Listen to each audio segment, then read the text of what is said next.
দেশের তরুণ প্রজন্মের চোখে এখন সীমান্ত পেরোনোর স্বপ্ন। কেউ খুঁজছে উন্নত শিক্ষা, কেউ ভবিষ্যতের নিরাপদ ঠিকানা। আর সেই স্বপ্নের পথেই প্রতি বছর হাজারো শিক্ষার্থী পাড়ি জমায় যুক্তরাজ্যে। এবার সেই পথ আরও সহজ হলো। আন্তর্জাতিক শিক্ষার্থীদের জন্য নতুন সিদ্ধান্ত নিল দেশটি।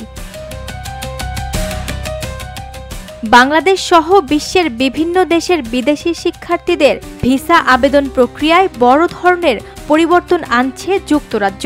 ভিসার জন্য কাগজের নথিপত্রের পরিবর্তে ই-ভিসা ব্যবস্থা চালু করছে দেশটি। এর ফলে গত 15 জুলাই থেকে যেসব বাংলাদেশি যুক্তরাজ্যের স্টুডেন্ট ভিসার আবেদন করেছেন তারা পাসপোর্টে আর ভিসার স্টিকার বা ভিনিয়েট পাবেন না।